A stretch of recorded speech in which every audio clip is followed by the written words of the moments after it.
hosting a public information session like this at E.O. Smith High School.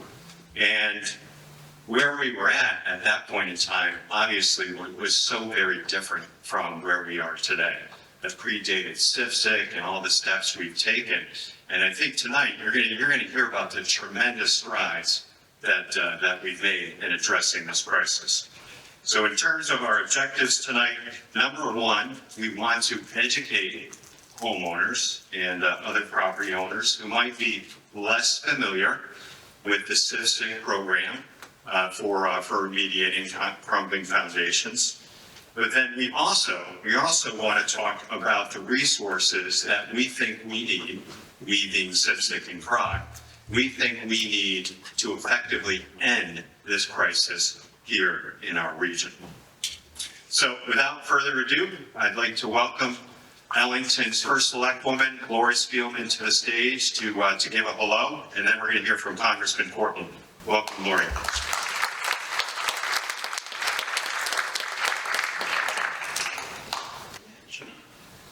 Thank you, everybody, for coming. If this was 2 years ago, this whole entire room would be packed with people. But it's nice to see people coming out and getting the latest information. And if you are from Ellington, I just want to let you know when you're going through this, we're here to help. Our town assessor will help you, and also our Ray Martin, our building official, will help you. And if you get an estimate from a builder, you don't understand it, please come in and talk to our building official, and he'll walk you through it and make sure that everything is done and included. You forget about sidewalks, you forget about your driveway, a lot of small things that add up to a lot. But I want to welcome you all. And also I'd like to introduce our town administrator, Matthew Reed, who has just gone through the Crumbling Foundation and also moved into his house last Wednesday. So he's hot off the press on this information. Mr.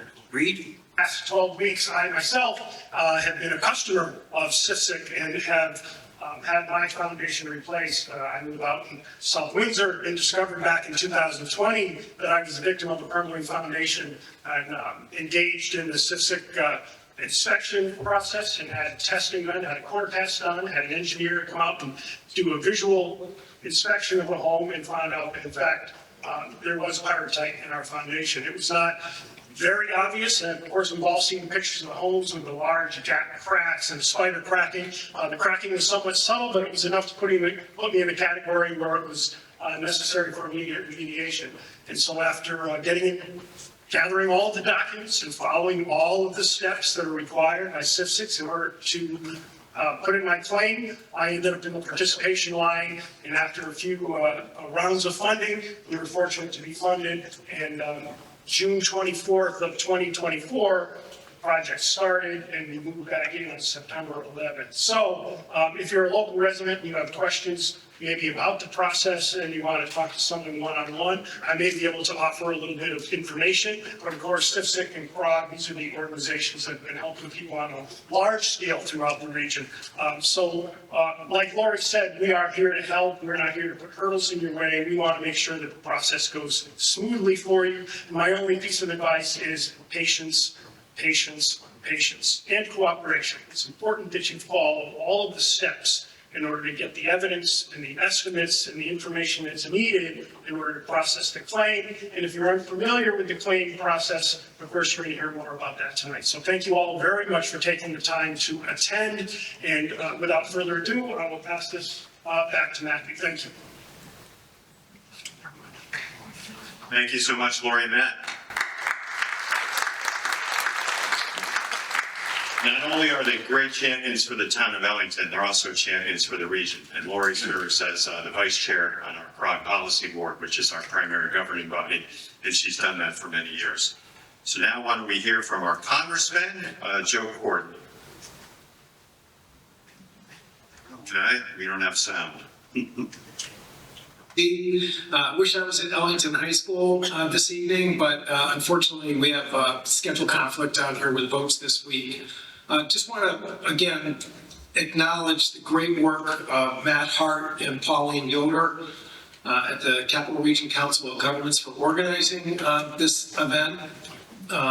Lori Spielman and the folks at Town Hall in Ellington, who from day one have really been stalwarts in terms of organizing these grassroots meetings to make sure that people get the best information possible to deal with the crisis of crumbling foundations in north central eastern Connecticut.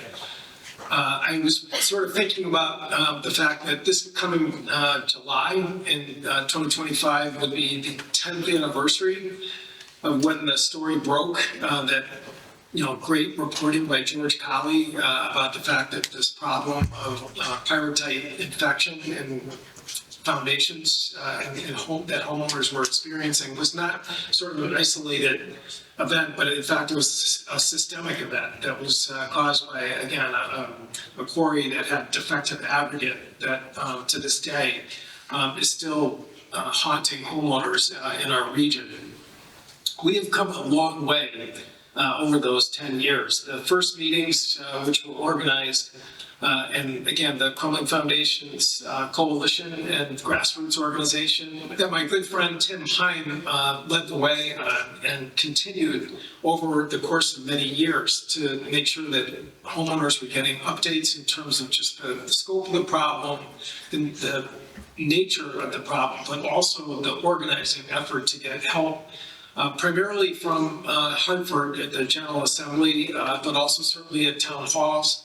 And we've also provided assistance here coming from Washington, D.C. Again, the legislators and both governors, Malloy and Lamont, deserve great credit for setting up the CIFSIC program, which has really been the workhorse in terms of providing resources to replace defective foundations.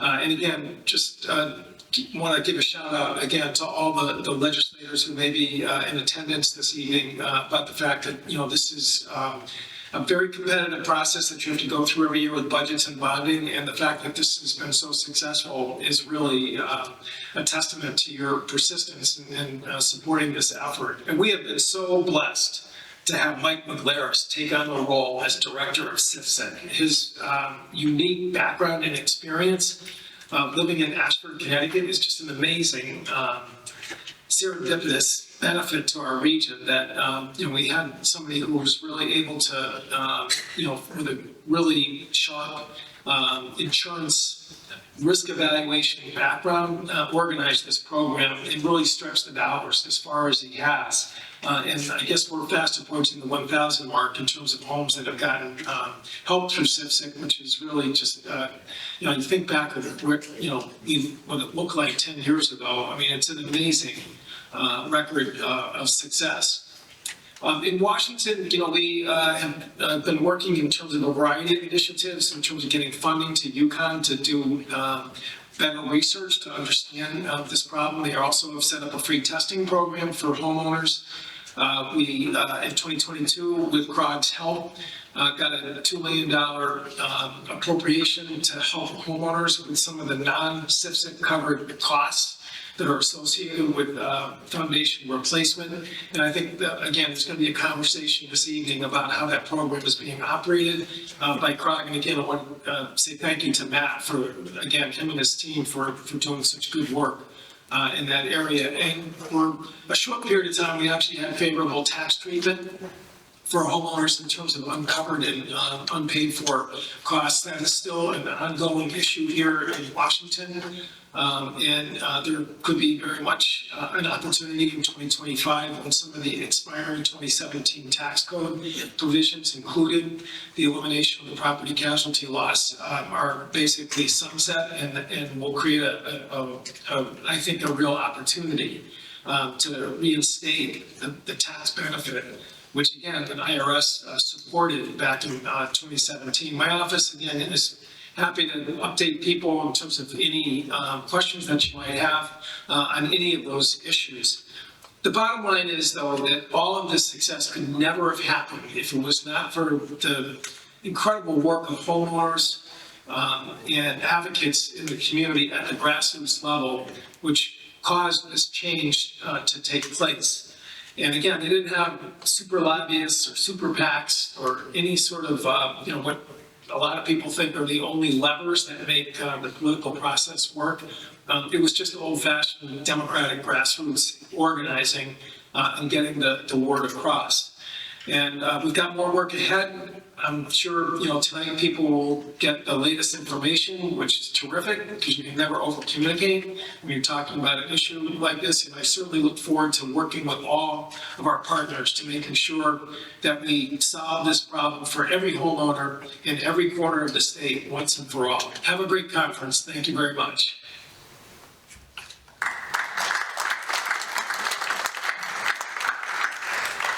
And a big thank you to Congressman Courtney, who's been such an extraordinary champion here. All right, let me just take this down if I could, and I'll get Mike's presentation ready to go. All right, so very pleased to welcome Mike McGlaris, the superintendent of CIFSIC, to talk about the extraordinary success that we've made. With respect to helping homeowners with crumbling foundations. Mike is also going to talk, however, about the resources that we think we need to finish this crisis once and for all in our region. Mike, welcome.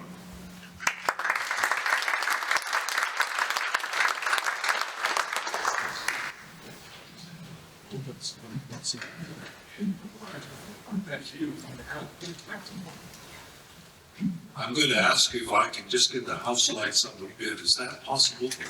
So I can see folks. I do better that way, but I can do from starting behind. Hey, that's much better. Thank you so much. Good evening, everybody, and welcome. Can you all hear me in the back? Good? Yeah. Thank you. Here's what's important. I want to kick something off with a huge shout out. 2 shout-outs, if I'm permitted. Before you've seen all that before, that you've in your neighborhoods many times. When I was forming CIFSIC from scratch in 2018, I can't tell you the amount of cooperation we got from state government. The Connecticut Insurance Department, which is our boss at CIFSIC, we're a licensed independent insurance company, fast-tracked our application. Generally speaking, with a captive insurance company, it's about 5.5 to 7 months to get a list. We got ours in 31 days. And that's because state government paid attention to our business plan and removed obstacles for our formation. So shout out there. When we formed CIFSIC, we got together, we huddled with our attorneys, the attorneys that had helped us form this insurance company, and we realized something. CIFSIC was not and is not now a branch of state government. It's not a quasi-branch of state government. It's not the fund. It's an insurance company. Insurance companies pay federal income tax. We were about ready to receive a significant amount of money from the state of Connecticut, and we were about to be liable to pay 21% of that in federal income tax. I'll let you drive that around the block for a week. And we hastily put together a plan to file for tax exemption status with the Internal Revenue Service. Because if we didn't do that, that first wire transfer from state government would have come with a 21% haircut. And I called Joe Courtney, and I said, Joe, I've done a lot of tax exemption filings for captives. I've spent 40 years managing captives. We're up against a real problem. He said, let me get involved. The average tax exempt filing with the Internal Revenue Service is a 18 to 24 month ordeal. It's more than 180 pages of documentation. Thanks to Joe Courtney and his team, we had our tax exemption approval by Charlie Reddick, the commissioner of the IRS, in 90 days. I want to hear it for Joe Courtney.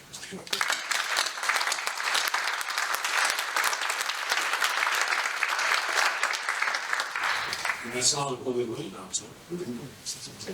I want to also give another shout out to someone who is vitally important to this cause and is one of the key reasons why, if you had your foundation replaced by the CIFSI program, as Matt has done, and others in this room and others throughout the affected area, I need to give credit where it's due, because this person has carried the flag for the Crumbling Foundation's movement since the day began, and against some impossible odds, at what I'm sure is a deeply personal cost in terms of time, labor, out-of-pocket cash, and sometimes in the face of enormous opposition.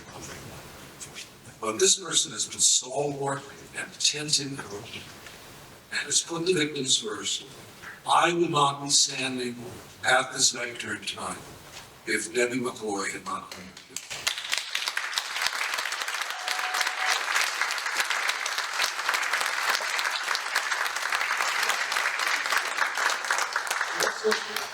Let's look at a couple of slides. Well, there it is. Matt Bracken. That's the enemy. That's what we're trying to defeat. We're doing it one home at a time, one family at a time. Telltale signs. I hope you've seen it. We have the only certified home inspector course in the world that we fund through taxpayer dollars that helps people identify our Crumbling Foundation. It is being replicated in other parts of the world, even as we speak, and we have given that license to as many people who have asked for it as who want it. So what's the cause? You know what parasite? You know about the significant veins, seen the maps, the red that pours through the center of Connecticut, for the most part, up into Massachusetts, for the most part. Strong deposits of pyrrhotite. Pyrrhotite is like cancer. It's an infection, and it metastasizes. That's an important point, because the reaction with water and air is the enemy of our lungs, and has been since the inception. Beginning in 1983, which is why our cutoff point begins in 1983, the amount of reactive pyrrhotite is introduced a significant amount in homes in the northeast corner of Connecticut. This is what I like to say to people. If you get in your car and you head up 84 and you get off at exit 63 and you drive 20 miles left or right, your crisis begins right there. And if you get back on 84 and drive to exit 70, that is, that's not it. That's where the crisis ends. Remember something else about this crisis. Tonight, in Waterbury, in Danbury, in Greenwich, in Stamford, Norwalk, in Norwich, in New London, some homeowner tonight is cutting a check for a homeowner's insurance policy. And that includes a $12 surcharge that's mandated by law. And they live in a town with no crumbling foundations. 4 cents a day. And it was something else. Every homeowner with a Crumbling Foundation has a homeowner's policy. They're even paying 4 cents a day. So here's what the record shows. The way we live this crisis is we come together, we stay together, even if your town doesn't include Crumbling Foundations. The way my budget gets approved, the way I get money, is because I get state senators and representatives from towns without Crumbling Foundations voting alongside of Unwong, for example, where his district is replete. If we don't come together from east and west and north and south of the city, nothing happens, and it never will. And that's the secret of the success of this program, is the broad support. Well, that's what goes into concrete. No, I will not give you a science lesson. What you're looking at is where the pyrrhotite resides. It's nasty, it's insidious, and it reacts with water and vapor. So over an extended period of time, this map ranking thing happens. And when you see a fissure like this in the foundation, that's not it. The 10-hour course that's held once a year, a requirement of all of these sections, we have to take it, we take it every year, goes into enormous detail, more than 120 pages of data, about how you spot math cracking and how you distinguish it from something called ASR and the other forms of deterioration that happen with the foundation. It's novel, it's unique, and it's unique to system. So buckling and peeling over time render that foundation terribly weakened. Cracks widen, allowing for flooding frequently. I go to building sites myself on visits by surprise 1 day a week. I don't tell anybody I'm coming. I want to talk to homeowners, I want to talk to contractors, I want to talk to neighbors, and I put my hand and arm straight through that crack up to the door. And when that happens, you've lost a significant part of the equity in your home. You've lost your safety. You've lost your security. It is incurable. There is no patching fix to the fairy tale lies. There never will be. You have to cut the entire thing. Forgive my medical metaphor, the way you cut every centimeter out of a tumor out of your body. It's the same kind of concept. What has been the commercial insurance market's reaction to this? Claim denial or crumbling foundation claims. We know that. There's also been a contention. No peril has been triggered. What's the peril? Fire, windstorm, hail, collapse, all the things that can happen to your property. No peril has been triggered for a property policy, therefore there's no claim. That's the contention. There's also something else. Homeowners policy types are rated HO1, HO2, HO3, HO5. Most units will buy what's called an HO3. That's a special kind of homeowners policy, majority will be buying. There's no product liability coverage. What's a product? It's something you mix. It's something you manufacture. Like concrete, for example. And the possibility of invoking an imminent collapse peril. The idea that, okay, the building has a collapse, well, what if it's going to do that next week? The Connecticut Supreme Court made their decision in November of 2020 about that. Ladies and gentlemen, there is no recourse in the commercial insurance market, and there may never be, which is why CIFSI exists. We are the last resort. There's a website page. I hope you would be on our website. Please go to it. It's crumblingfoundations.org. Very, very important. I'm going to walk you through. It's a nice video that comes up at the beginning. That's our landing page. There's a navigation bar across the top. This is a close-up of the latest news section. Every Monday morning, right around 9 a.m., our web guru posts a news flash.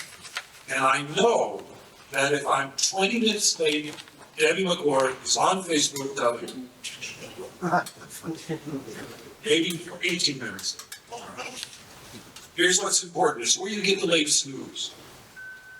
Everything that's going on in our company, completely transparent. There's also Steve Wertner, our great president and chairman. Every 6 weeks, it's an excellent job for listening message while we see. Great piece of why foundations fail. There's application videos. There's a 12-minute video. And if you watch it, it'll help you point by point complete the application. You can apply. We call those pending claimants now. And you can reach out. There's a post of other information. Further down, you can see there are links. How do I file a claim? What claim do I have? How do I apply? What do I need to apply? It's there in black and white. Let's go back to that navigation bar. Our home page is obvious what that is. For homeowners, there are 21 links. If you hit that button, there's a drop down that will take you to various places where you can get help in applying. Questions answered. Everything to do about the program. If you're a contractor, same is true here. There are 23, I believe, useful links We post our financial reports.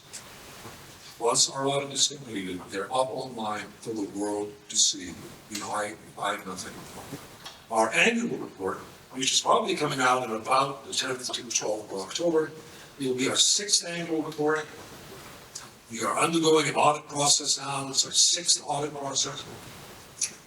53 frequently asked questions and the FAQs about us and read about our mission statement. You can learn the names of our board members, all of whom are volunteers.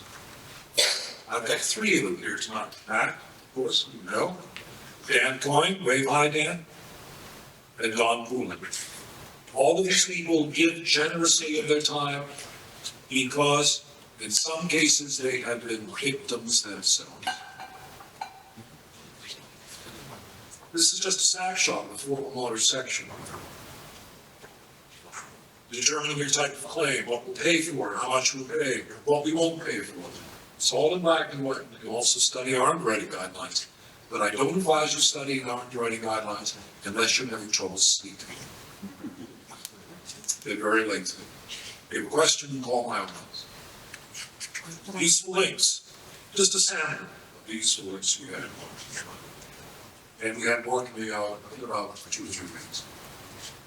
If you want to apply, this is the screen you see. Type 1, that's foundation replacement. Type 2, that's reimbursement for work already done. This is a screenshot, so this is not the web.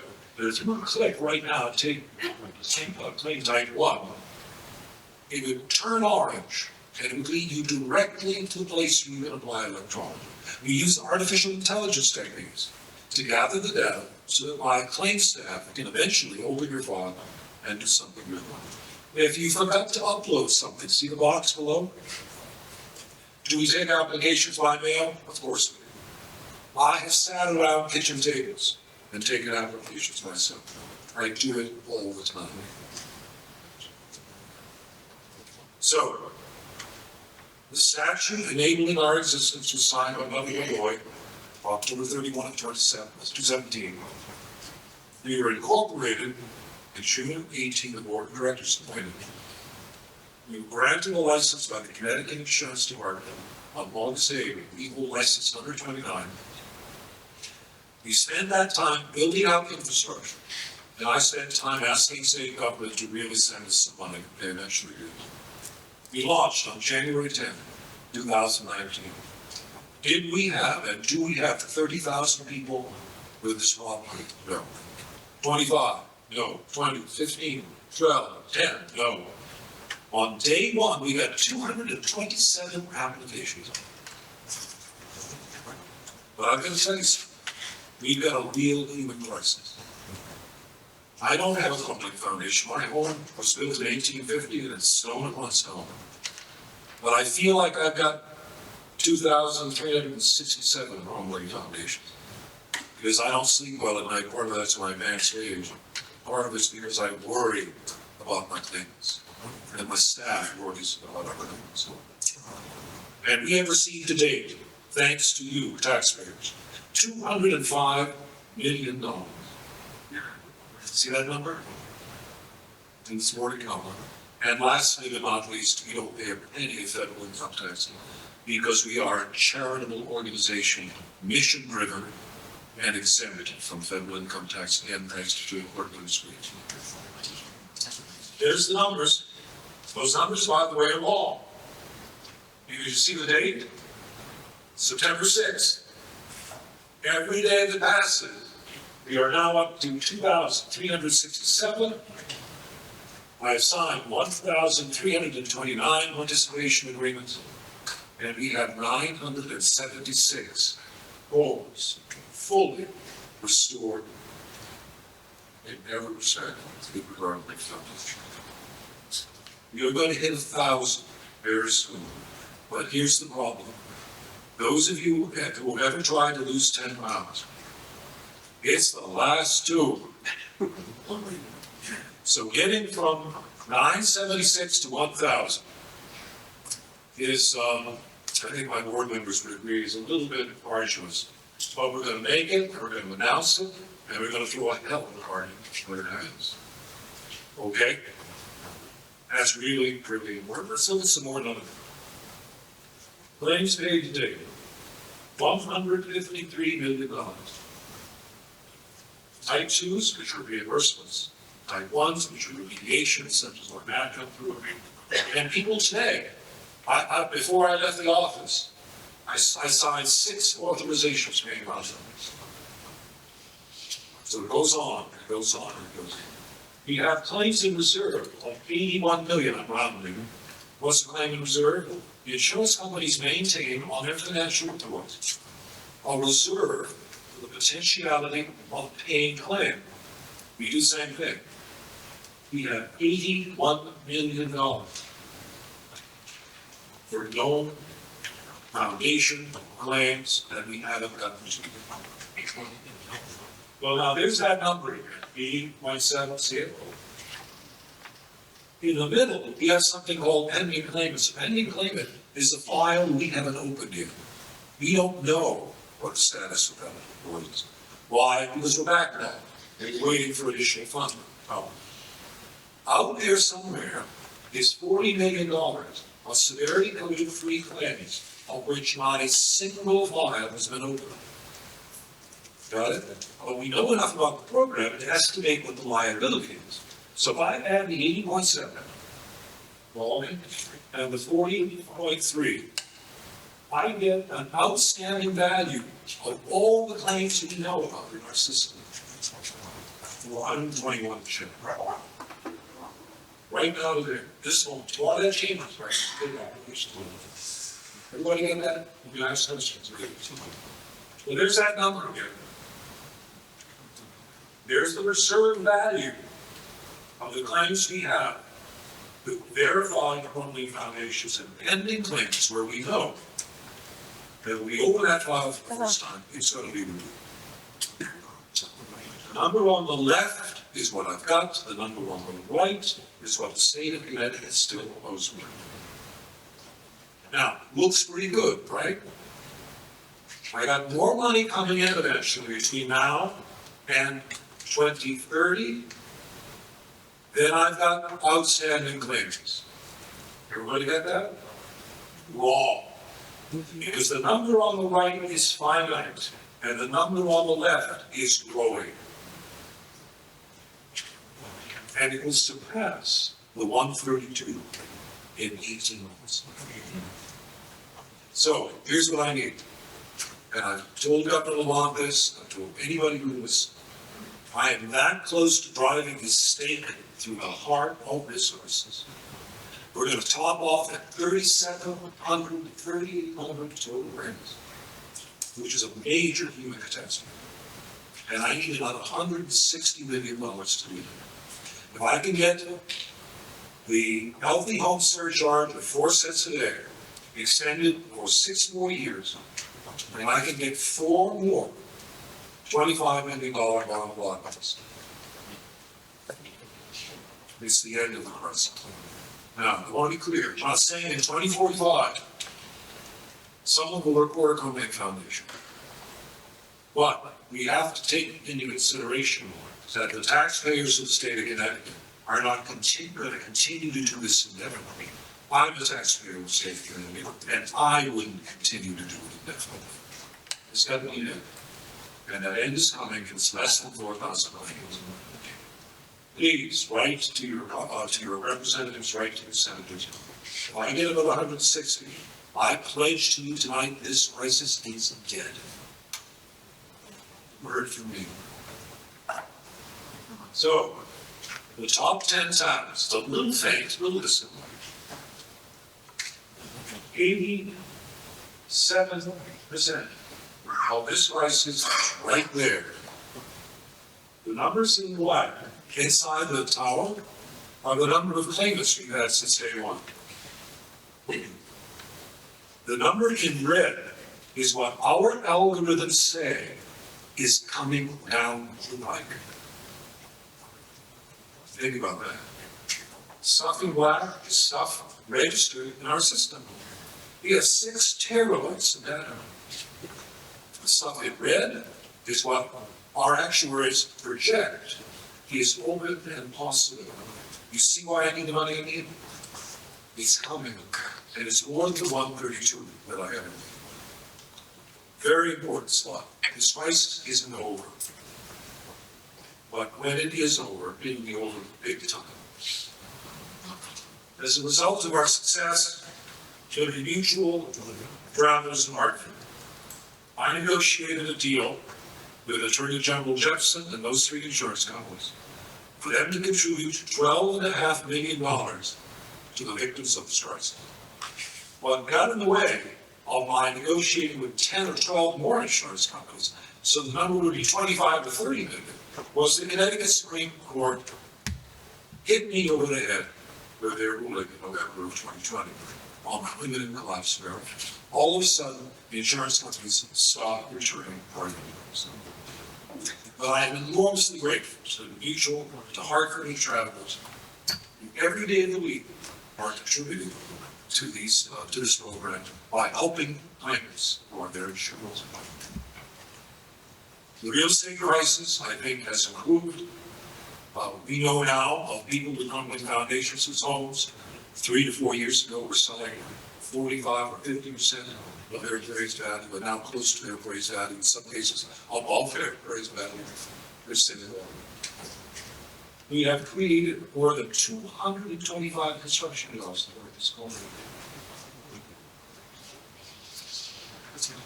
We have spawned new technologies that are happening all the time. And let me give you an example. Today, this morning, the average foundation remediation, take out the old foundation, cart it away, forward new foundation, which is what we do.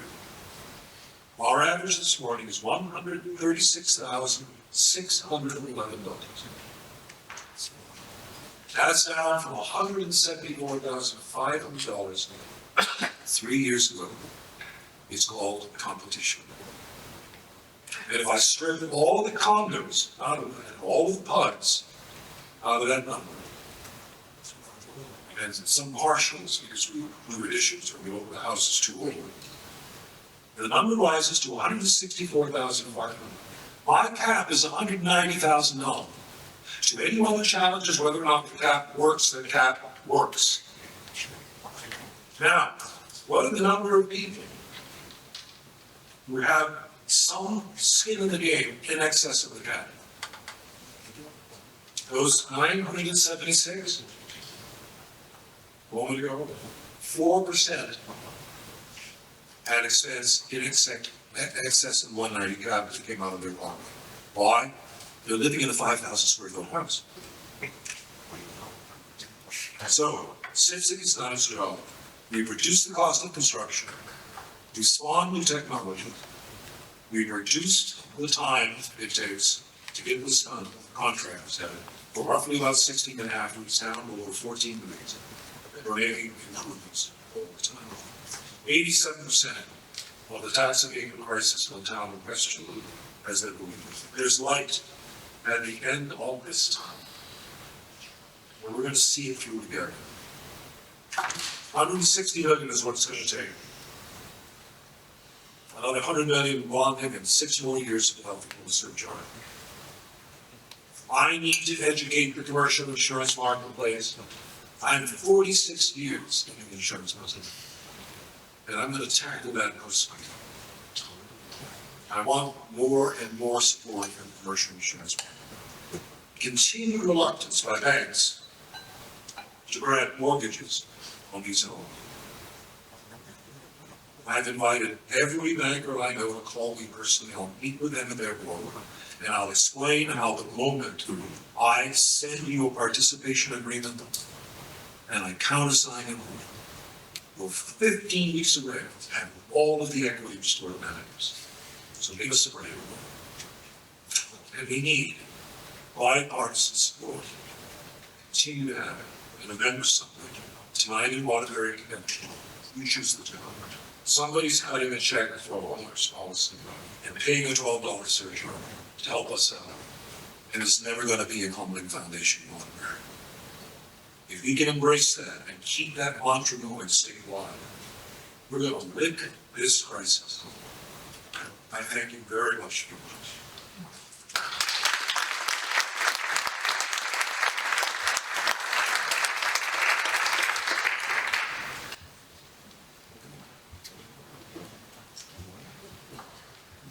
Thank you very much, Mike. So we're approaching 1,000 homes. Extraordinary, extraordinary accomplishment. I now want to welcome my colleague, Pauline Yoder, to talk a little bit about the GAP Foundation funding testing and our testing program that we administer at the Capital Region Council of Governments. So following Pauline's presentation, we're then going to have a Q&A. And I'll moderate from here, and our panelists will respond from the table.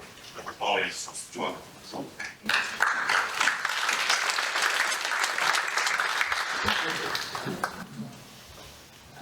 Yeah, I'm shorter than everybody else. So I'm going to give a quick overview of the GAP Foundation funding program, and then also talk a little bit briefly about our testing program. So the GAP Foundation funding program, as we have already said, was through Congressman Courtney's office. It was $2 million, and it primarily focuses on homeowners with low, moderate income, who are in the low, moderate income category.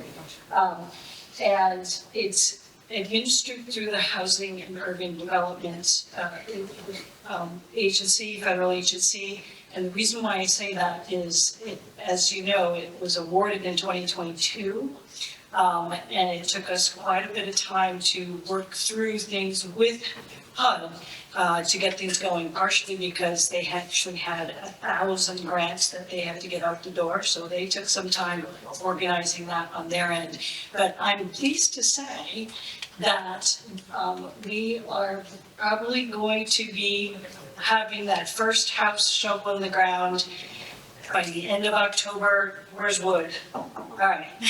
So we're very excited about that. So this works in conjunction with the CIFSIC program. So you have to have a CIFSIC application in order to be able to apply for this.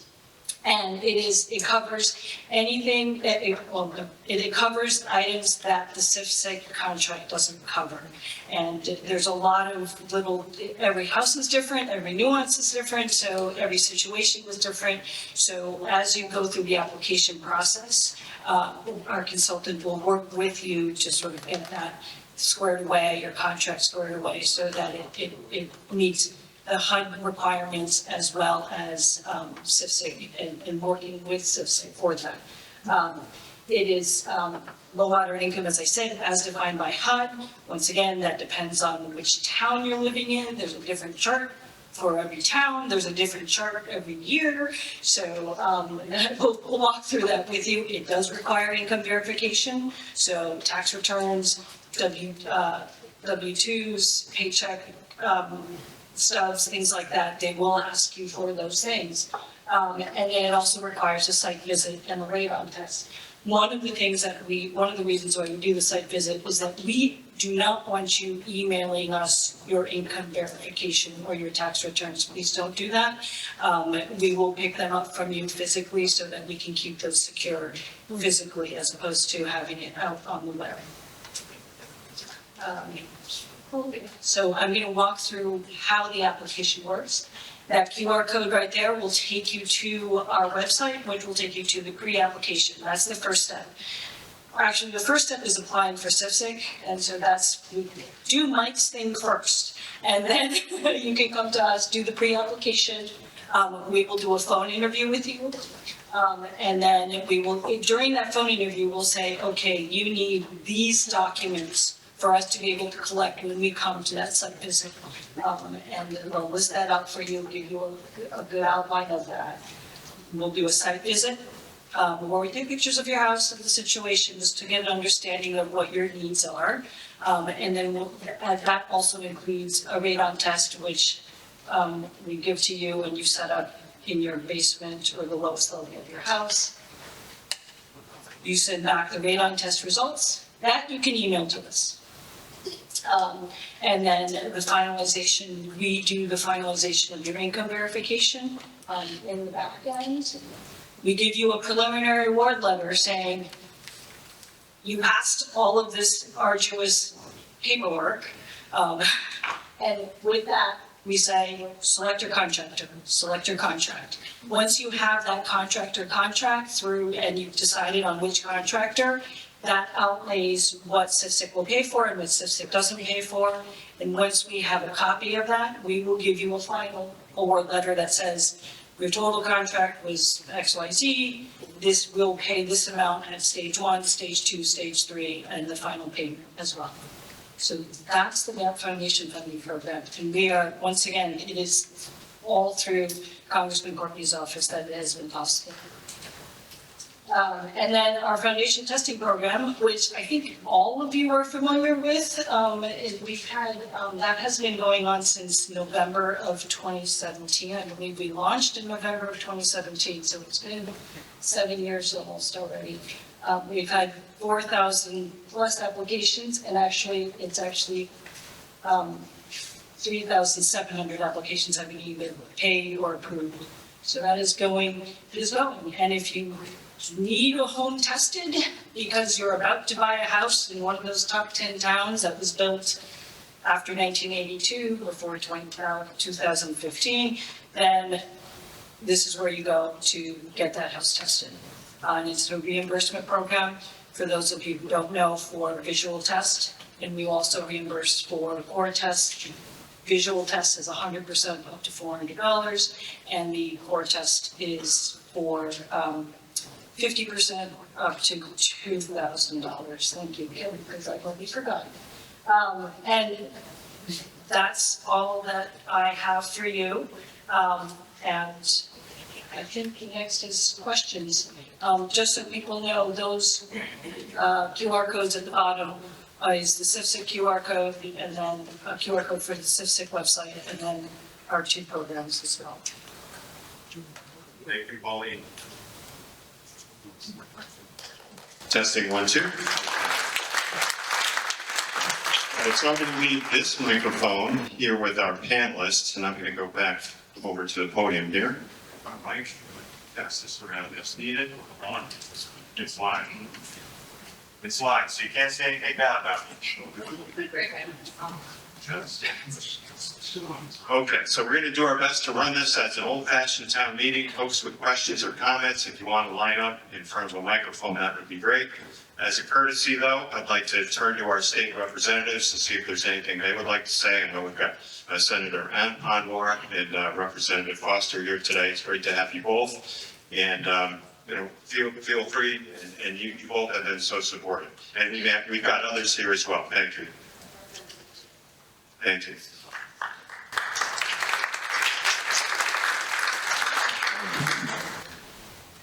Go ahead. Thank you so much. This is a very helpful presentation and the work that you have done. I'm currently one of the co-chairs for the caucus for Crumbling Foundation. And so I think we just clearly heard that in the next session, we have to be working on a bonding agenda, but also extension as well.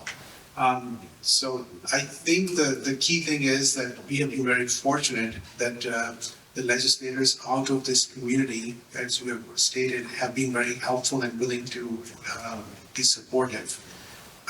We've heard about Crumbling Foundation in Hampton and some of the other towns which are not parasite related, but others, and everybody has looked at it. Anytime there's something happening in a community, they look at the model that we have over here, which is a model that everybody wants to follow. And so I think it may be worthy to look at some of the other things that are happening across the state as well to increase our partnership and perhaps support, and then see if there's opportunity to explore that. So as we put on the radar, we have heard from individuals that things are happening in other parts of the state, not necessarily parasite related Crumbling Foundations, but other causes. So again, it's more of a thank you, and that we heard you loud and clear that we need to finish the job and we need to do the groundwork for it. Thank you. Thank you. Thank you so much. Representative Foster, Representative Bucchio. Very short. I am really grateful for everyone who's been here today. This has been a really great example of everyone sort of rolling up their sleeves and getting things done. And I'm lucky to have come into my time in the legislature after the captive was established. But as I've been talking to folks, it's something that its work is really important. And so I have to thank Cipsic and Crum for all of their work, because my constituents wouldn't have remedy if it wasn't the day in and day out work that you all are doing. And also to Debbie McCoy, who educated me quite a bit when I was running for office, so thank you. And so I want to just sort of put this out there that I think we're going to be thinking of. I think that the senator points this out, and I know Rep. Nuccio knows this too. I think that going back at this, as Michael Glaris points out, that we have a lot of people across 169 contributing to something that's a small number of towns. That is a Herculean effort to make happen in the legislature. And one of the key champions who helped legislate this originally, Jeff Curry, former Representative Davis, some of our traditional allies are not there right now, and I think, as Senator Anwar has mentioned, there are competing interests. The Hampton, New Haven, Crumbling Foundation's example gets brought up every time we try and ask for our appropriations colleagues to contribute. And so what I would recommend is that you ask your colleagues or your friends out of our towns to also email their legislators, because we all have your back. This whole region, regardless of if you're represented by Democrat or Republican, if they're new or they've been there for 10 years, we all know, and we are all rowing in this direction. We are here for you. We need to make sure that we get all of the other legislators also on board for this work. And every time I pointed out the difference of how everyone's contributing to this, I cringed a little bit, because I know that that's this thing that we're really going to have to overcome. So please make sure your friends and family who live out of our region know how important this is. And there's more houses and buildings to go. So thank you for everyone who does this work day in and day out. But we'll be championing more bonding. We've done $125 million so far. We'll keep on going. So thanks.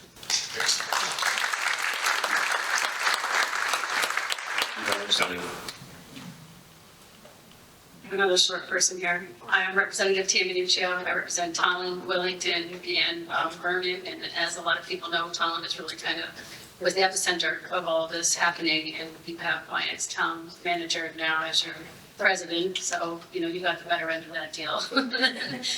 So, yeah, this is definitely an issue that's important to all of us. And as both Senator Anwar and Representative Foster said, this is something that we have to kind of sit down and educate people on at the Capitol every time we bring it up, because it is a small area that is affected, but it is a massive.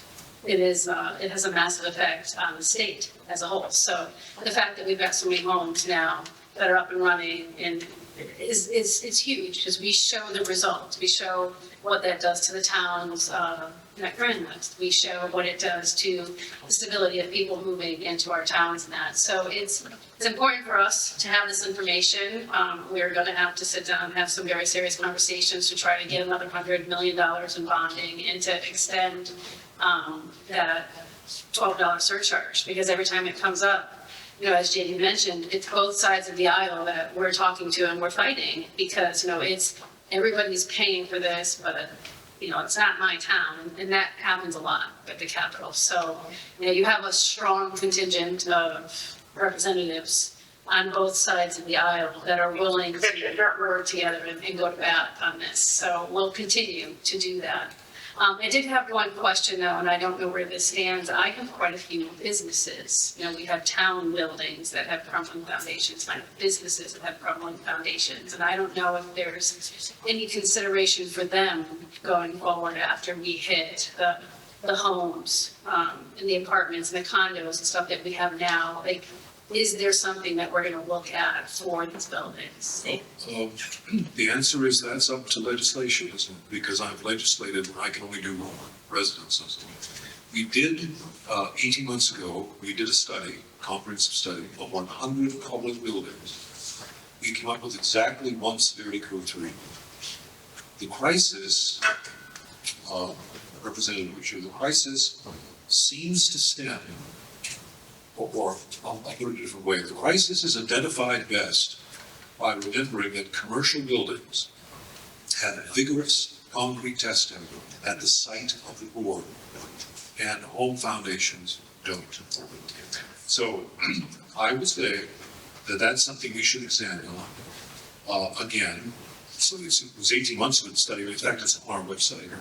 But it's something that would have to occur, I think, after we, as I said, put this beast to bed. My goal, I won't be here because I'm getting a little long in the tooth, but my goal is to shut this company down and return several $1 million to Connecticut taxpayers. I'm determined to do that. I know I can do it. But the next phase could be something to do with commercial building or public buildings. And so let's leave that door open. Once you get me past that 160, and I need 3 of you and many more, you give me that, and I swear to you, I'm going to put this crisis down.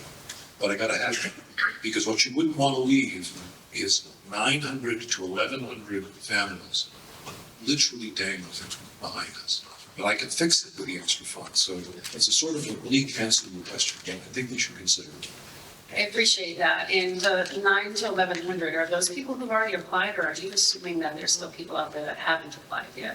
One more time, please. The 9 to 1,100 that you mentioned. These are people who have not applied Not, and whose homes are going to emerge as troubled within the next 3 to 5 years. There's something else that I would ask all of you to consider.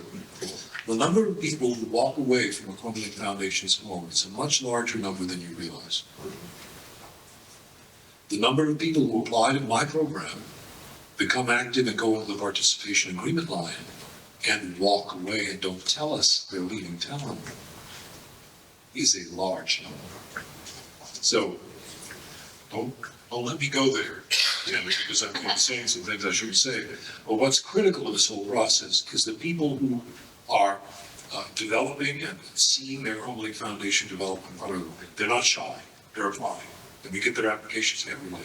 So they're going to roll in and roll in and roll in over time. I figured that was the case. Thank you very much. Thank you, Representative Nugent, for raising that important issue.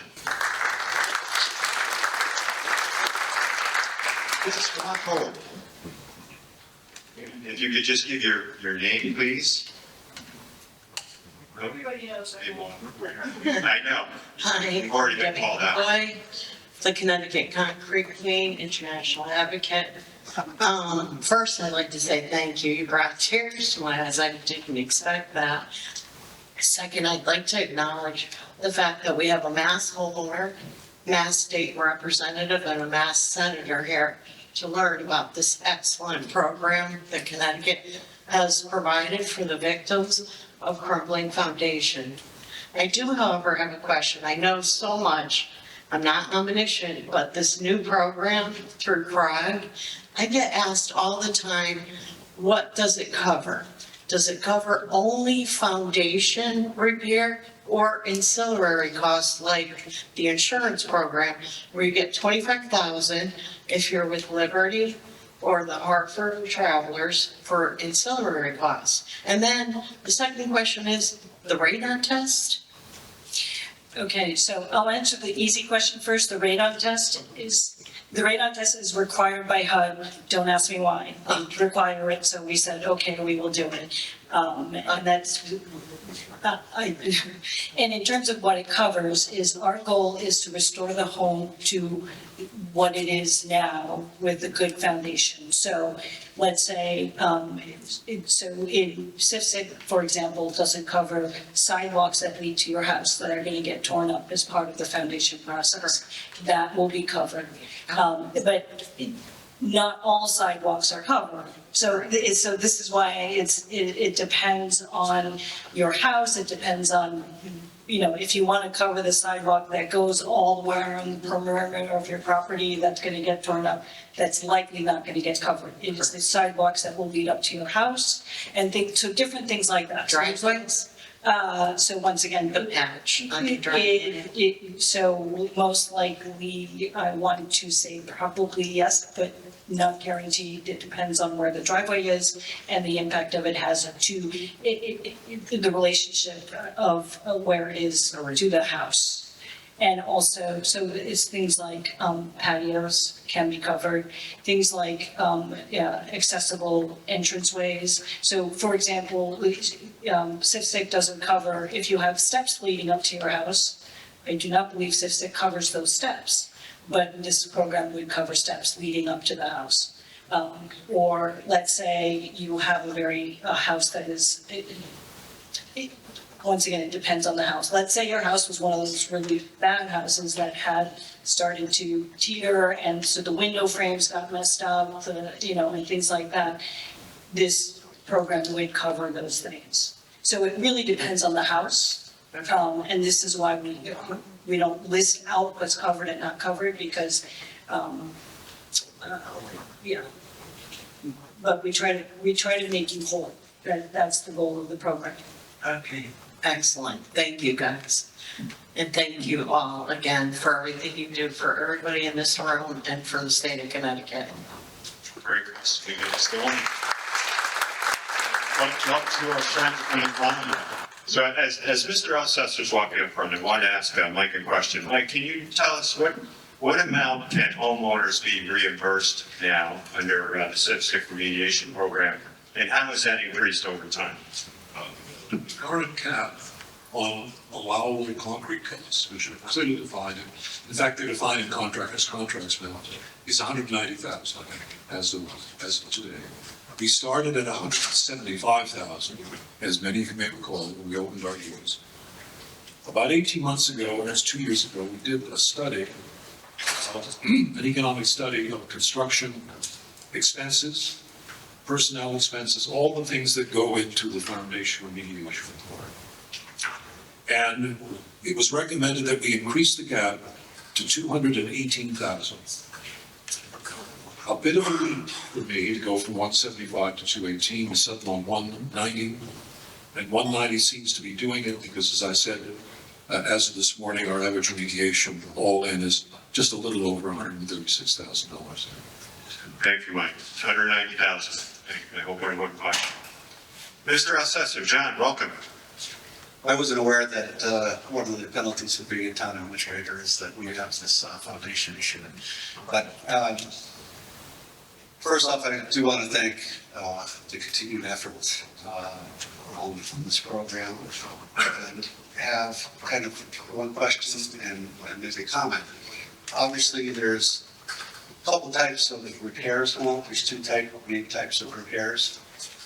There's not been a workshop to point out the differences, and this is the hardest decision I've had to make, and I have to sign the paperwork this week pretty much to proceed. And there's,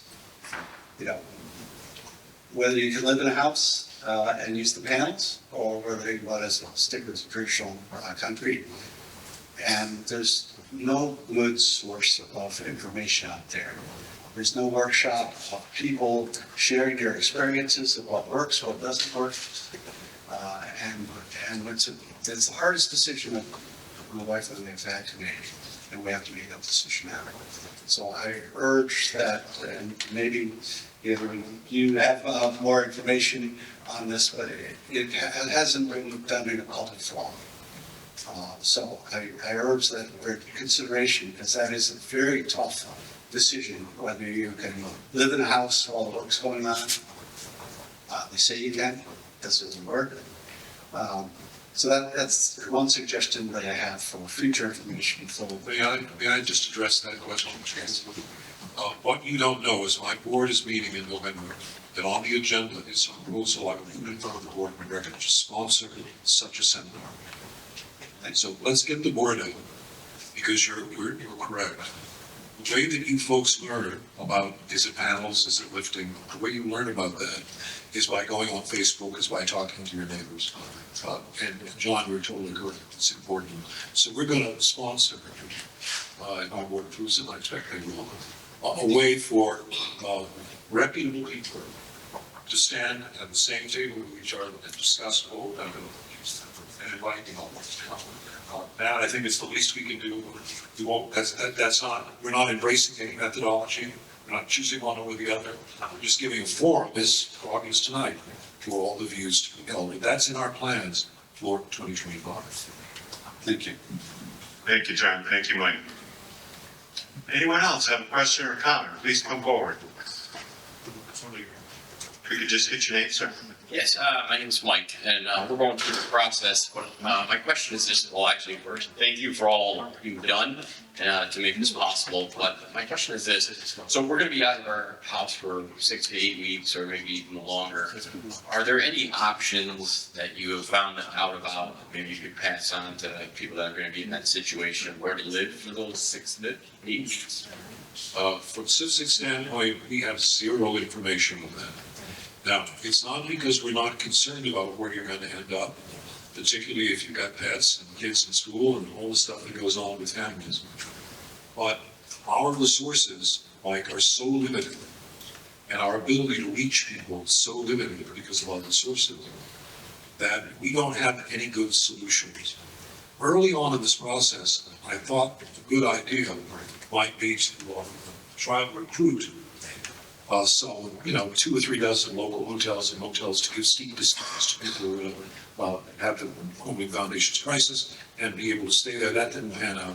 The straight answer is CIVSIT doesn't have any resources. But I will tell you that if you go on the Crumbling Foundation's website, Facebook page, Debbie runs and is extremely active, people interact very quickly on that site and can give you good leads and good information about where you can get that done. Okay. All right, this is just a personal question. So if I've signed a contract with a contractor to fix my house, how long does it take to get to the next stage to actually have them come out and repair the house? I know that right now, or last I heard, they were just waiting for them, like the money was there, but it hasn't been. Well, you welcome to my world. So, when you sign a contract, that contract's been approved by one of my adjusters. Otherwise, you wouldn't sign it, right? Correct. At that point, my adjuster doesn't waste any time in moving you to something called the participation agreement line. The participation agreement is the document that eventually you will sign, and I, as superintendent, sign each and every one of them. The moment I do that, all of your funding is freed up. Now, to get you from the point where your approved contract signed has been provided back to my adjuster, and my adjuster moves you into the participation agreement line, can be 24 hours. The problem's not that, because when you move into the participation agreement line, you are date stamped and time stamped. If you move into the participation agreement line right now at 7:11, the date will show the fact that you were moved at 7:11 p.m. There'll be people ahead of you, there'll be people behind you. I can't move people around. The auditors would see that. Why would I do it anymore? So once you're in that line, what you are waiting for is state funding. And our funding streams come only once a year, and they're a little bit late, usually. Last year they were in November. So I can get you from application. Remember when you went active and someone said you had active status? Then I can get you into the participation agreement line. But I am at the mercy of the state funding stream at that point. And so a lot of people don't understand that I get you right to the point, but I can't pull the trigger. When you get your participation agreement and you're funded, we send you the VA, most of it's filled out. If you follow the instructions, and most do, and get it back to us, my staff will see it, put it in front of me, and I'll personally sign it. And within 3 business days, your contractor has a check to start. It's just getting you past the participation agreement line. Does that make sense? Yeah, it makes sense. Yeah. Well, you must have contractor schedule, so thank you. We don't get involved with scheduling construction, and so you could get, I could get the funding to you, but the contractor may be 7 months out. So, lots of ifs, but you stay patient. Remember, I'm pushing 1,000. Process works, really works. Yes, it does. I appreciate everything you. Thank you. Thank you, Mike, for your great questions. Hi, good evening. My name's Karen, and I'm from one of the not top 10 towns of Enfield. I think I submitted my claim in December of '23, and I'm wondering a little bit more about the timeline. You kind of went from, I'd like you to go from when you filed the claim to the point where he's got his contract and so forth. And how long does that typically take? And where are you in that timeline? I think I saw something on the website about some fall of 2023 claims were moving ahead. That's correct. So I'm just trying to figure out. Karen, we're going to get you the answer because it's going to be in two parts. I'm going to give you part of the answer right now, and I'm going to tell you to call my office tomorrow, and we're going to go through your claim, me and you together. Okay. All right? Got a pencil? Yeah. 860-487-0000. And you ask for me. Okay. Okay. We'll open up your claim file, and I'll tell you exactly where you are. Good. All right. Thank you. Now, here's the kicker, okay? The date you apply is kind of interesting, but not anymore. The date you become active, an adjuster does your file and determines whether or not you can be made an active claimant. It's a really important point. The key point is how quickly do I get you into the participation agreement line? And in about 50% of the cases, here's the problem. You go out to get your construction bids, and you've been two, you may know that already. And someone decides they need 7. Come on, bid. Or someone sits on those bids for a year. There's the problem. So each individual circumstance is different. Would you call me tomorrow? We'll take the time and I'll walk you through every part of the claim, okay? Okay. Thank you very much. Thank you, Tucker. Yes, sir. Hi, John. I moved to Tolland from Ohio back in June. So we bought a house with no Crumbling Foundation issue. The sellers had submitted a claim, got that transferred. So I do want to thank you, Mr. Magars, for answering a panicked email in late May to make sure that the sellers were doing their part. I was hoping to confirm whether or not we need to submit a claim with our homeowner's insurance, basically more or less get that rejected, if you need to see a rejection. Yeah, I can't pay a claim unless you've done a rejection. Okay. So, remember something, the people in this room are funding this insurance company, and the people of the state are. If you paid a commercial homeowners insurance company a premium, you got a policy back from them, you have an existing insurance contract. You need to invoke that contract by submitting the claim. Why do you need to do that? Because the taxpayers of Connecticut should not be primary on the payment of that claim. After all, you gave the company a premium. What they have to do is either accept your claim or reject it. The number of commercial insurance companies, I want everybody to hear this, that have accepted in part Crumbling Foundation claim is larger than you realize. I'll repeat that, is larger than you realize. However, the vast majority don't, okay? When you get that rejection is your last piece of the puzzle, and there's nothing standing in your way of using taxpayer dollars. But I cannot use taxpayer dollars to step in front of a multi-billion-dollar commercial insurance company and pay your claim even because it's their obligation. Let them reject you first. Let them prove their point. It's completely economic. Sorry. All right, thank you. Thank you, John. To my left. Yes, sir. Hi, my name is Romeez, and again, thank you guys for everything that you've done. I am also in a similar boat of being in a participation agreement line. When I called, I think a few weeks back, I was told that we're 8 weeks away after the first week of funding. I should have asked the question then. I'm not sure exactly what that means. I did, yes. Well, this is what it means. People call the office all day and I don't speak to everyone because we're busy, but I speak to a lot of folks, and I'm sorry not to remember you, but after a while, you know, at my age. The timing for the receipt of your participation agreement is not the day on which we speak. It's the day on which I get my money. So we speak today, and I don't get money for 6 months. Today was a nice conversation, but you're pushed further down. If we spoke today and I get my money tomorrow, I'm gonna fast track you. So if I told you you were 8 weeks away from when we got our Healthy Homes tranche, you should be expecting an email. And if you don't get it, you check your spam folder in 8 weeks. Because sometimes that's when they go home. And then you call me right back. Do we have a deal?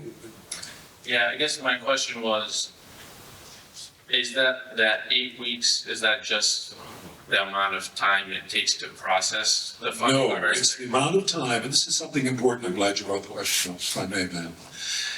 Here's what's important. Remember that every time, those of you that are old veterans to this crisis, know that I stop and start the company all the time. I stop issuing participation agreements, right? Why do I do that? I've run out of money. My mom and dad taught me when I was 17 and had my first checking account to not write rubber checks. And it's a mantra that I've lived by as a business person. Remember, when I sign your participation agreement, in whatever number of weeks we're going to do it, I am fully committed the entire cost of your remediation. The second I put my signature on it, I've got to have money in the bank. Suppose your remediation starts the next day. Okay, so the way we operate is if I don't have the money, we shut the line down. But when I reopen the line, guess what I've got to do? I've got to go backwards to where I stopped. Where did I stop? October of 2023, with people in the participation agreement line since October of 23. I have to get to them before I can get to you. That's why the 8 weeks. It's not a processing issue. There are people right in heaven on this side of this table. You're here. I got to get to you by getting to them first. Does that make sense? Makes sense.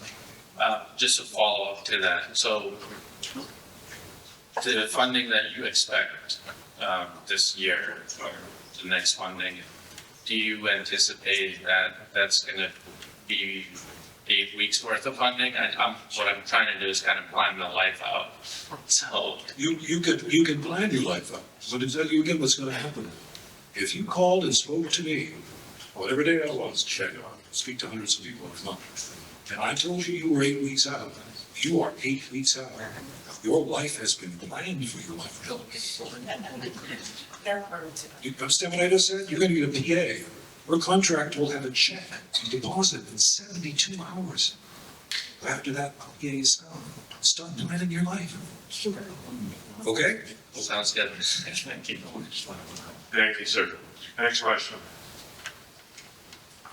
Hello, my name's Andrew Muslim. My wife Stacy and I were just at the beginning of the process. And in looking at the website, we have all the documentation that we need to apply. The one thing I have a question on is the home insurance claim. On the website, I believe it says. One more time? The home insurance claim? Yes, sorry. I believe the website says that you need either a rejection letter or proof of a pending claim. And my question for you is this. I've just opened a home insurance claim yesterday, and they seem to say that it probably should be able to make a decision within a couple of weeks. But if we have something that shows it's a pending claim, do we go ahead and apply? Or do we wait until we have the rejection to apply? Is there any difference? Yeah, nothing stops you from applying, even if you've not gotten your determination from a commercial insurance company. So that's issue one. A lot of people believe they have to have all their ducks in a row when they apply. We don't have to do that. We get applications every day of the week. We have 8 points of evidence. We get apps every day of the week. We're missing 4 points of evidence. Now, when we finally get to open your file, and an adjuster looks at your file, they'll write you and say, I looked at your file, I think you're good, but you're missing 4 things. So that's why we have this upload ability that you can do. My best advice to you, have you filed your claim? Not yet. File your claim even if you don't have the declination. Because why? Because it triggers a claim number. It puts you in a sequence for it. And then you can upload it. Is it, Don't keep pursuing it, because I gotta have the answers. oh yeah, no, certainly. In the internal, should I upload, like I can print out something that says, here's your claim number. It's being, it's in process. Oh, well, I need a declination of approval. Okay. They're formal letters issued by insurance company. Don't spin me with. I need a declination of approval. Okay? Thank you. This- Thank you. Next question will go to my right and back to my left here. Yeah, Sir. good evening. My name is Madhu. I'm a resident of South Windsor. First of all, thank you for all the information that you've shared. So you showed on one of the charts, the top 10 towns where this problem is. I'm just curious as to, in those towns, the town council or the town hall office, are there individuals who are like a point person to go to with any questions or help if needed?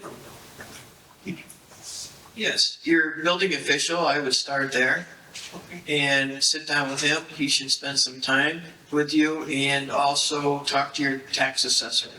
They're very helpful also. Yeah, thank you very much. Thank you. Thank you, sir. Yes, to my left. Town clerk's office also can help direct you. They're often a great resource for all sorts of questions from the public. Sure. Good evening, everyone, and thank you for being here. We appreciate the presentation, very informative. I'm new in this, so I just have a couple of quick questions. One is, you mentioned there's a low and moderate income qualification. I'm just wondering if you have a number or what the high number is. And the second question is there a year where the house is built where you can say most likely is not going to be impacted by the crumbling? Thank you. So with regards to the income question, once again, it depends on your town, but generally, if you have a household of 4 people, it's $97,000, $97,450 for most towns that are impacted by this issue. And that's for a family of 4. In terms of that income, and then it depends on the number of people that are in your household. So that will depend, and when you go through your application process, it will sort of give you a warning if you're way over what is the anticipated amount, but you can still apply, and our consultant will walk you through that. So you asked a question about the date range. Is that correct? Yes. By statute, or not by statute, but by decision of my board of directors, I can't remediate the foundation before January 1 of 83. January 1 of 83. That's the low end. There's a lot of misinformation out there about what the top end is. There is no top end.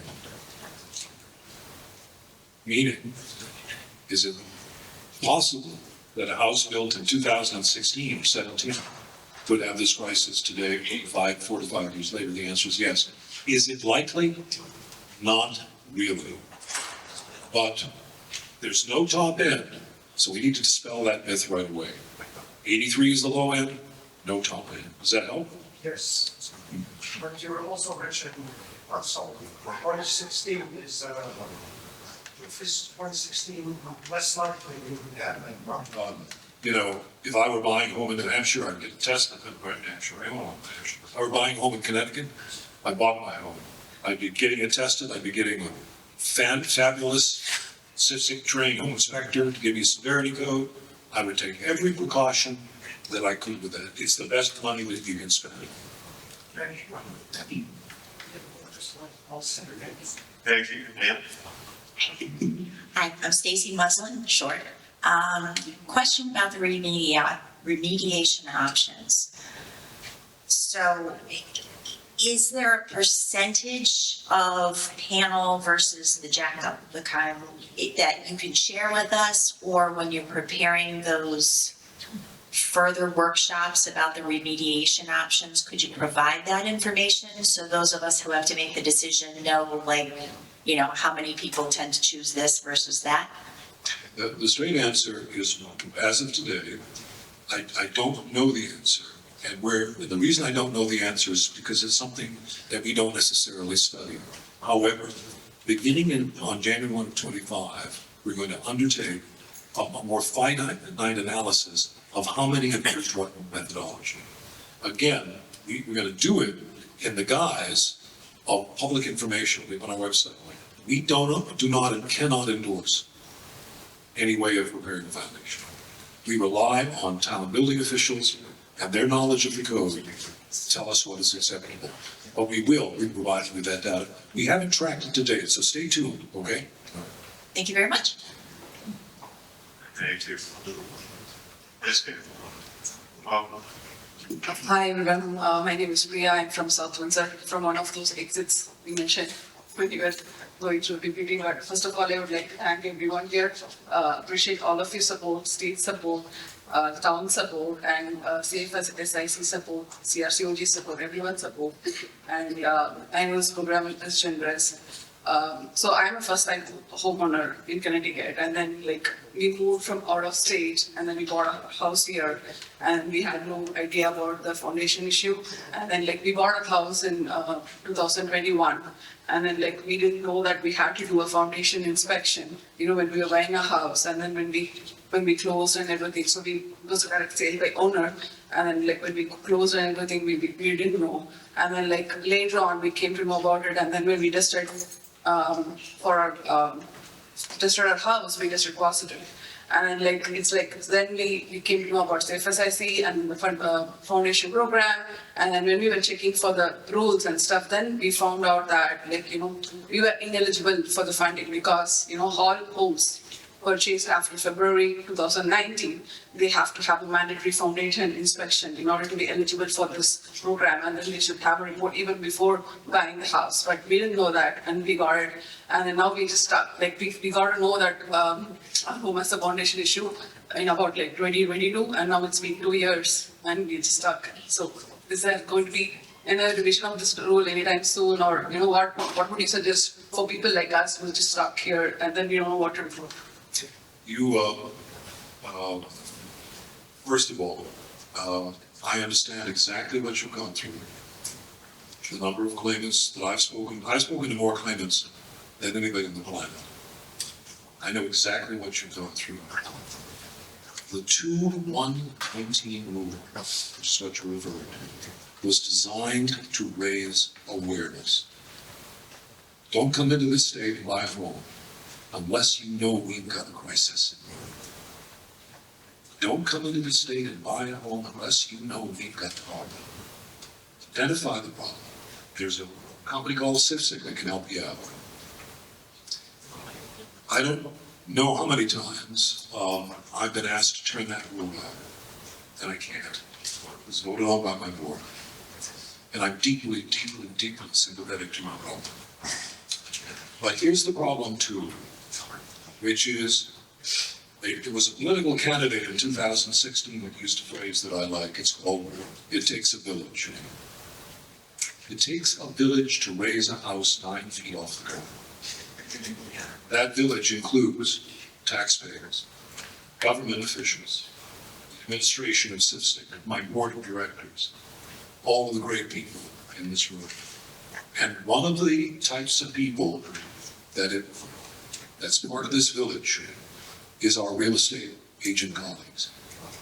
A real estate agent needs to look you straight in the eye and say, you gotta know about the 2-1-19 rule. And I have to tell you that we have many realtors throughout the state who are diligent, who are spot on, take their strong efforts to make this work and to keep people appraised. And we have some who are a little bit less diligent. I don't know your set of personal circumstances, but I will tell you that it still takes a village. The way we get this Crumbling Foundation's crisis fixed is we don't have any more of what happened to you. Go on Debbie's website, go on our website, talk to your real estate agent, ask tough questions, the lawyer that helped you close. all of them know about the 2119. Yeah, but nobody told us that. We were from out of state and like, we had no idea. Like only after like buying the house and like meeting the people in the neighborhood, then we got to know about it. So it's like, yeah, I know it's I wish I Yeah. could help you, but unfortunately, okay. thank you. So what would it be kind of, reconsider that rule if that is even possible, like the February 1, 2019 rule? Like, is it even possible to reconsider that? Well, there isn't anything that CIFSIC can do if you're not prepared to you weren't prepared at the time you passed on it. So CIFSIC is not a remedy. Okay? Yeah, thank you. Thank you for coming. Thank you, coming forward. Yes, welcome. Thank you very much for having me, Mike. We've spoken. I'm Robin Fischette, Chief of Staff to State Rep Brian Ashton, Massachusetts. How are you? Quick question. When you mentioned the Healthy Home Fund, is there a reason why that only gets distributed to you once a year as opposed to perhaps quarterly or biannually? Because that would help you maintain Actually, funding. that's a kind of an audit and accounting question. So people pay their homeowners premiums, not all at the same time. Right. And so some pay on September 10 or July 1st or March 3, or, whatever. The Connecticut Insurance Department collects the $12 from each policy issued. We get 85% of that number, by the way. The rest goes to a small program. And they do it once a year. So they can close the 12-month cycle of a property renewal off. By April 1, we then get an accounting, and then it takes, unfortunately, quite a while for it to wend its way through state government. But the reason it's once a year is because people renew their policies at different times every year. It's 365 days a year. And there has to be a single point at which it all cuts off by statute, and the single point at which we're awarded what we have. We got, a little over $11 million this time, so we're looking for it. Okay, thank you. Thank you. If I could make, Matt, one comment, is that possible, without a question? Matt, can I make one comment without a question? Sure. We have some folks from Massachusetts here, and I know I can see them. And I want to make one comment about Massachusetts. I'm the superintendent of CIFSIC. I can't make an official comment about Massachusetts, but I'm also a human being. And I'm going to make an unofficial comment about Massachusetts. When the people of Massachusetts who are suffering greatly through this crisis, and I know, in an unofficial capacity, I've driven over the border and I've knocked on some doors. I've also met with some state reps and others. The people of southern Massachusetts, in particular that belt of red that extends right up through the center of both our states, CIFSIC's license as a captive insurance company is designed to accommodate a second state. If Massachusetts ever gets what it needs to get, which is the funding to make this remediation happen, I pledge right now that 120 days after that money hits their bank account in their side of the captive, I'll be lifting my first house. I've proven I can do it, and I'll do it again. So we need to wish our colleagues and friends in Massachusetts all the best, because they are suffering greatly. It's a terrible, terrible time there. They've had a couple of setbacks, but they are championing the cause. Matt, we need to give them a round of applause for the great work they're doing.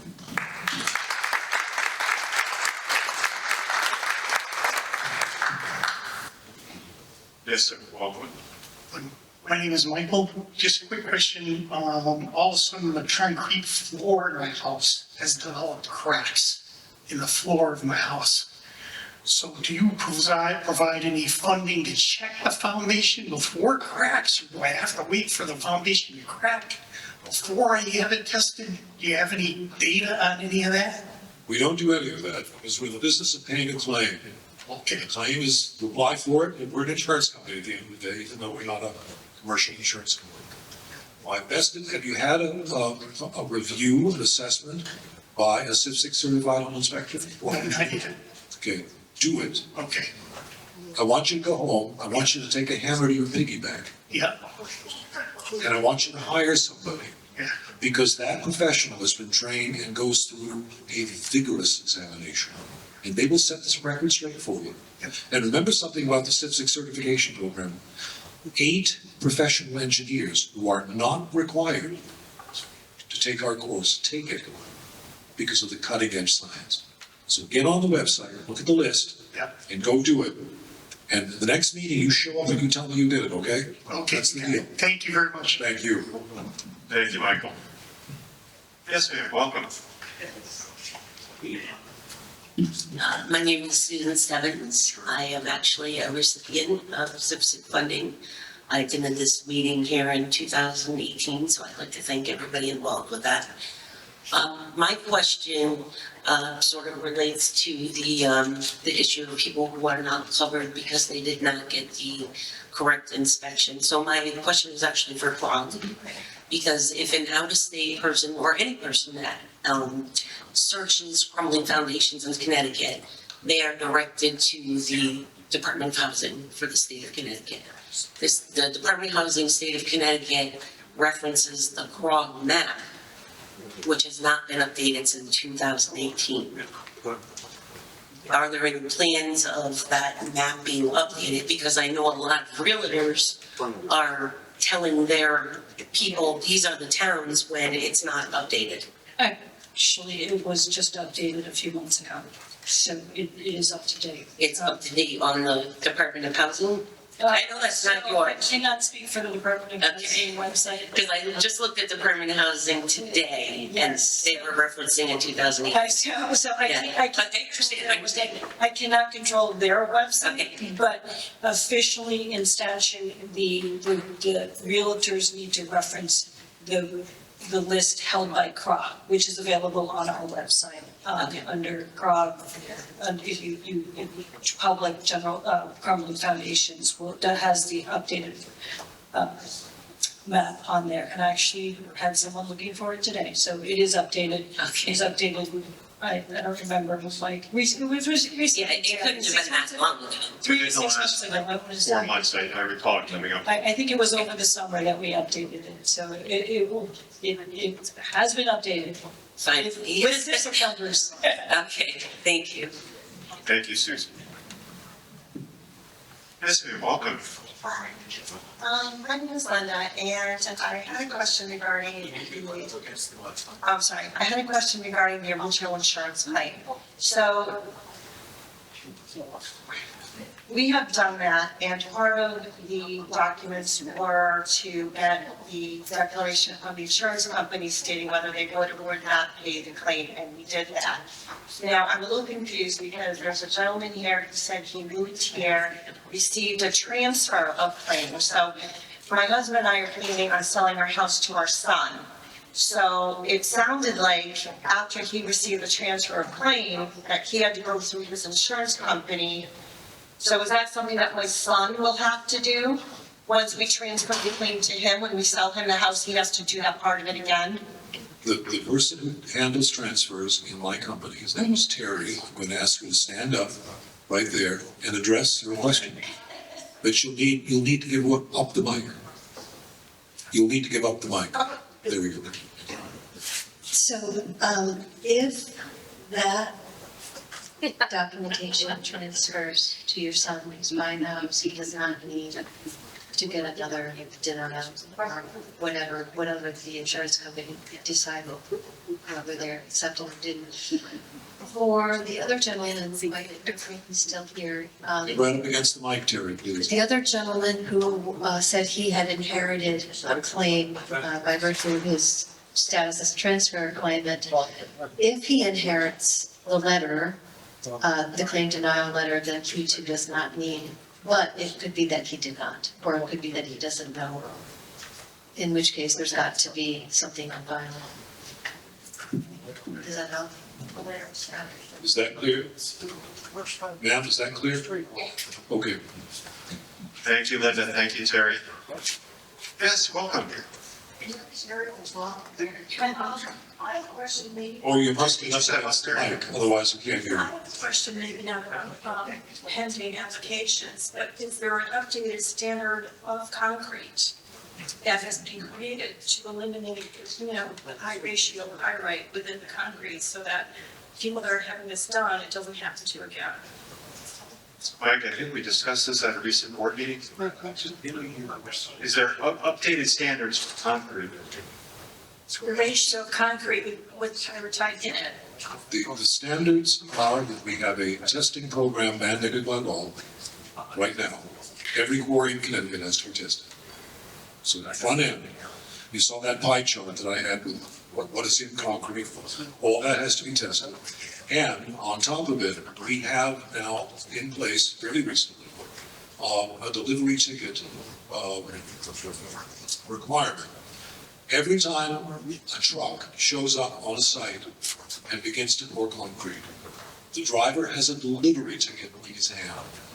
That delivery ticket tells where the concrete comes from, its chemical composition, when it was poured, when it was mixed, whether the driver made any stops along the way. Okay? That is now a requirement in our program. I won't pay a contractor the last installment to him if he can't produce a delivery ticket. So we have the front-end testing, we have the delivery ticket program, which is going to help a lot in making sure that we can trace all source materials back to the source, which is one of the reasons why I think we're seeing light at the end of this tunnel in terms of this crisis. Yes, we also had, of course, the contractor closed entirely, but that was a big deal. But what's important is we've taken a lot of proactive measures to make sure that the next superintendent doesn't have to keep going back to the legislature asking for more money, okay? Does that help? Yes. Thank you, Terry. Anyone else? Question or comment? Yes, sir.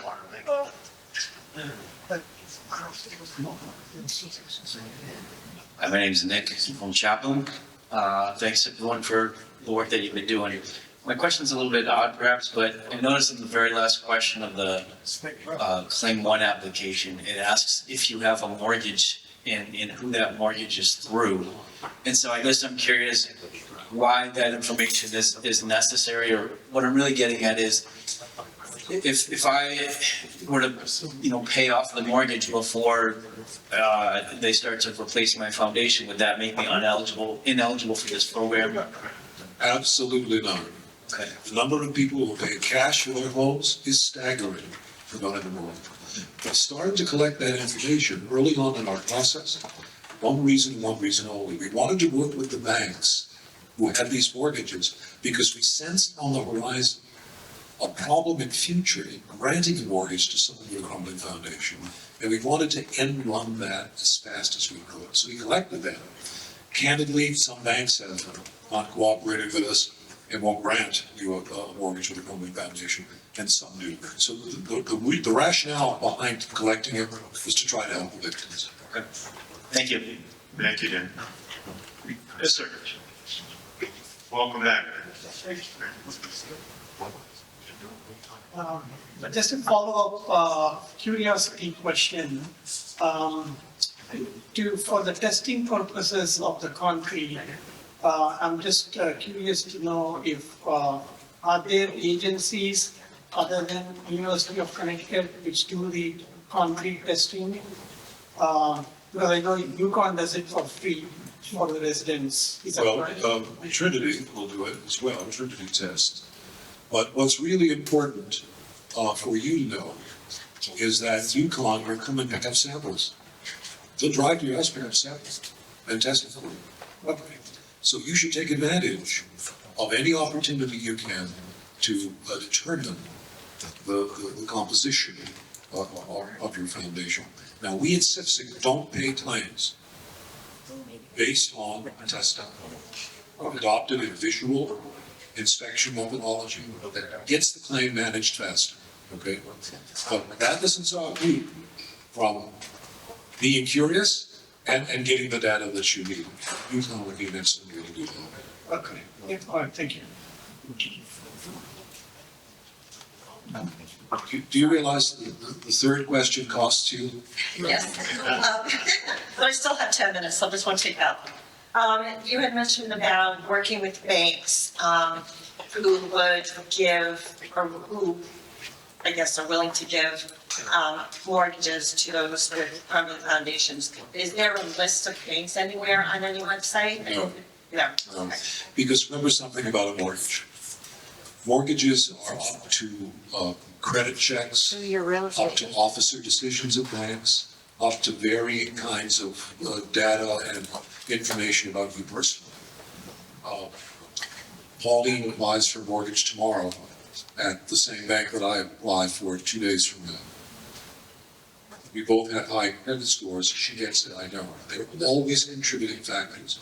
So I could put up a list of people, banks that provide mortgages, but it would be so subjective when you came to apply. It would be absolutely worthless to me. So here's the key. The key is to go on the website, the Facebook page, Typical Boys Facebook page, and engage with the people who are on that page who've gone through the mortgage issue. They'll give you names. Stafford area, Crumbling, Google Stafford area Crumbling Foundations. There's an active Facebook page with several hundred people on it, and they're always engaged in sharing information. Great, thanks very much. Thank you. Yes, sir. Yeah, I have a quick follow-up to the gentleman that asked about the mortgage question on the application. I just want to be clear, that's for mortgages only, not home equity lines of credit, correct? No, we don't care about home equity loans at all. No. Good question. Thank you. Yes. Cindy, just a quick question about, is there an amount of pyrite that needs to be in concrete for it to qualify for any of this funding? You've landed on the most important question of the evening. I don't know if you're aware of that or not, but you really did. The reason we don't use testing as a criteria is because I'm an insurance veteran. And insurance people hire someone called an actuary. And an actuary uses math to predict the outcome of things. So you and I go to Foxwoods, and we roll the dice each 1,000 times. The roll of that dice over multiple thousands of times will begin to predict a result, right? 6 will come up every so often, 2, that's an actuarial exercise. If what we had were 15 to 20,000 tests that said, here at this point, parts per million is the number at which foundations are guaranteed to deteriorate. Not this number we're already past it, it's this number. If I had that data, I'd start making claims tomorrow based on the existence of pyrrhotite in the aggregate. But I can't because it doesn't exist. So how then, or what is the reasoning to testing before you sample cement that comes to your house? What are you actually looking for then? Does that pyrrhotite make a difference in that? Well, Load of concrete I think what's- to your foundation? I think what's vitally important is when you go to the doctors and you're complaining about something, the doctor runs through a list of things. Do you overeat? Are you a smoker? Are you a drinker? The doctor goes through and triages a list of possible reasons for you not feeling well. A pyrrhotite test, core analysis specimen, is one of the things that we all look for to see whether or not the problem could exist in your home. Just like we check to see if you're a smoker, to see if part of the way that you're feeling is due to your smoking. Think about what I'm saying. In actuarial science and underwriting science, I don't use one criteria. I use as many as I can get. But here's the point. We fix homes today. We replace foundations today in developments from the late 90s and early 2000s, where I've got a severity coded 3 house, 3,000 square feet, and 800 feet away, I've got a house built with Modus concrete 8 months later with a perfect foundation that will never deteriorate. And here, they can't even close the windows. So how does a homeowner decide what to do then? Use a visual inspection. The visual inspection will tell you everything. So remember something, I can't predict. If I could predict, I'd start paying claims based on testing. I can't. So Data doesn't exist. a visual inspection, do they look cracks or are they looking for changed colors or like say you? They're looking for all of the visual evidence of classic pyrrhotite infection. Those are standardized forms. There are measurements and photographs that are taken, and everything that goes into the science of the visual inspection of the periodite, plus moisture and everything else. So you might well ask, how does this home over here? These homes were built 8 months apart with the same foundation material. Why is this one in tough shape? Why is this one perfect? And start to walk the perimeter of those two homes, and you realize that this one has a moisture problem and this one doesn't. So, on that note, so, UConn is actually coming out to check our house tomorrow, our foundation tomorrow. So is the recommendation then from anyone who has had a house with any kind of concrete or modus, we'll say, built from 1990 to the present day to get their house tested or have physical inspections? It may not start to I love testing. 20 years. I love testing. I just can't use it. It doesn't. But no, but the physical, even the physical inspection, like, my house is relatively new. There's When you no mentioned newcomers problem. coming out to inspect your house, they don't do inspections, they pull cores, they keep going. So UConn the doesn't. visual one you're talking about, your inspectors come out or adjusters or wherever they are. Yes, your people come out. So if there's not visual signs at the moment, how do you know that you should not, like, how do you know when to, your foundation's gonna start to crumble? Till you see the thing start to crumble then? It's a two-part question. You never know until it happens.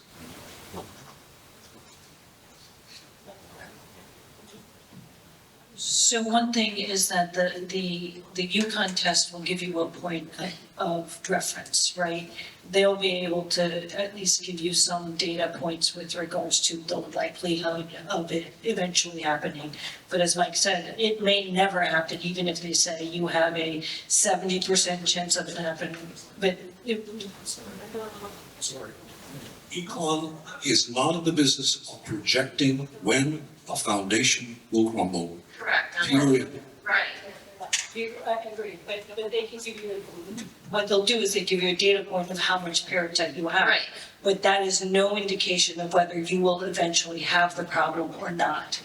So it might give you, if they say you have very little peritite, it might give you some comfort that you likely will not have the issue.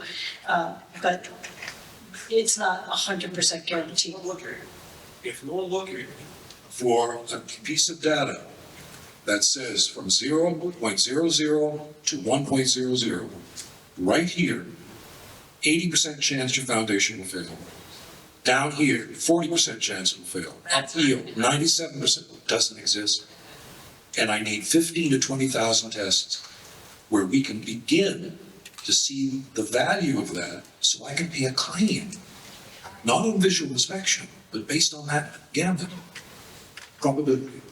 So, sorry, one more. So, my house gets inspected, UConn does their thing, and it says, you don't have very much. And then in 20 years, foundation falls apart. Is there going to be this program of funding? I mean, are you seeing this going to be lasting more than the next 5 years? Well, I'll be clear with you. With the way state funding works, sometimes I don't know if we'll be around for the next 20 minutes. So for 20 years, the answer is probably absolutely not.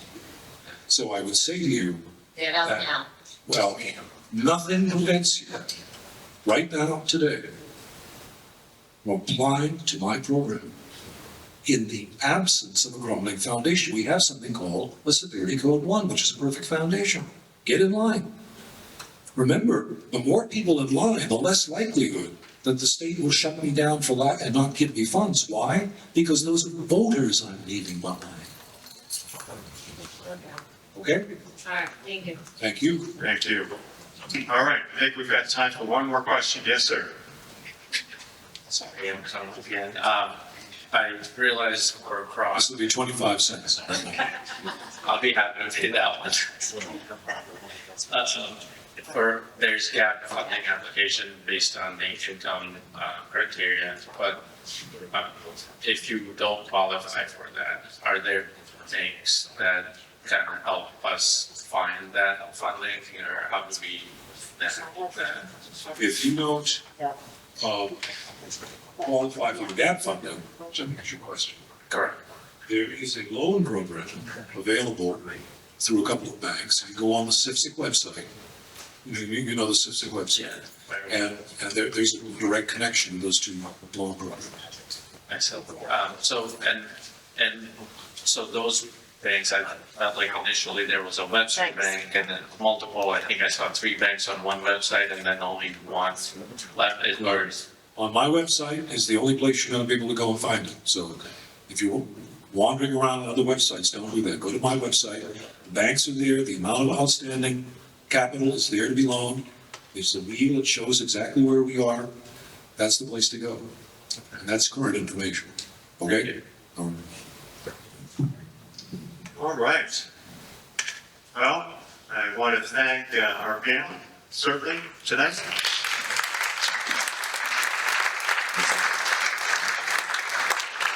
I'd like to thank our hosts from Ellington Public Schools. Thank you for having us. My outstanding colleagues from CROG and CIFSIC for all their work.